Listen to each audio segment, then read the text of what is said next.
ലോക്സഭാ തെരഞ്ഞെടുപ്പ് വോട്ടർ പട്ടികയിൽ പേര് ചേർക്കാനുള്ള അവസാന ഘട്ടത്തിലാണ് തൃശൂരിൽ വ്യാപകമായി അട്ടിമറി നടന്നത്.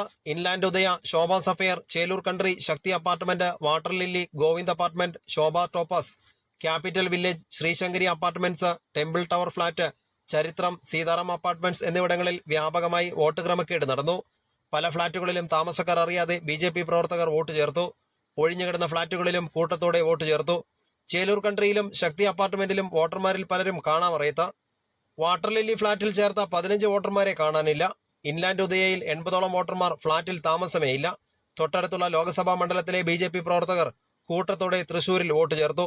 എന്യൂമറേറ്റർമാർ വോട്ടർമാരെ നേരിട്ട് കണ്ട് വോട്ട് ചേർക്കുന്ന സംവിധാനം ഇല്ലാതായതാണ് തെരഞ്ഞെടുപ്പ് അട്ടിമറിക്ക് കാരണമെന്നും സുരേഷ് ഗോപിയുടെ പാർലമെന്റ് അംഗത്വം റദ്ദാക്കുന്നതിനാവശ്യമായ നിയമ നടപടി സ്വീകരിക്കുമെന്നും നാഷണൽ ലീഗ് സംസ്ഥാന organising secretary NK Abdul Aziz പറഞ്ഞു. തൃശൂരിൽ യഥാർത്ഥത്തിൽ ആയിരക്കണക്കിന് വോട്ടുകൾ കൃത്രിമമായി ചേർത്തിട്ടുണ്ട് എന്നതിൻ്റെ തെളിവുകളാണ് പുറത്തു വന്നുകൊണ്ടിരിക്കുന്നത്. ഇത്തരമൊരു സാഹചര്യത്തിൽ ഇത്ര ഗുരുതരമായ കൃത്യവിലോപം നടന്ന ഒരു തെരഞ്ഞെടുപ്പ് എന്ന നിലയിൽ ശ്രീ സുരേഷ് ഗോപിയുടെ തെരഞ്ഞെടുപ്പ് റദ്ദാക്കപ്പെടാനുള്ള സാഹചര്യം ഇപ്പോൾ നിലവിലുണ്ട്. അത്തരത്തിലുള്ള ഒരു സാഹചര്യം രൂപപ്പെട്ടു വരുന്നതിന് വേണ്ടി എന്ത് നിയമ നടപടികൾ സ്വീകരിക്കേണ്ടതുണ്ട് എന്നതിനെക്കുറിച്ച് പാർട്ടി ആലോചിച്ചുകൊണ്ടിരിക്കുകയാണ്. ഏത് തരത്തിലാണ് നിയമപരമായി മുന്നോട്ട് പോകേണ്ടത് എന്നതിനെക്കുറിച്ച് ആലോചിക്കുന്നുണ്ട്. ഇദ്ദേഹത്തിൻ്റെ പാർലമെന്റ് അംഗത്വം റദ്ദാക്കണം എന്ന ആവശ്യം ഞങ്ങൾ ഉയർത്തുകയും ചെയ്യുന്നുണ്ട്.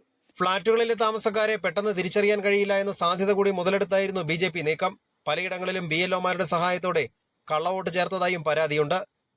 തിയോഫിൻ, കൈരളി ന്യൂസ്, തൃശൂർ.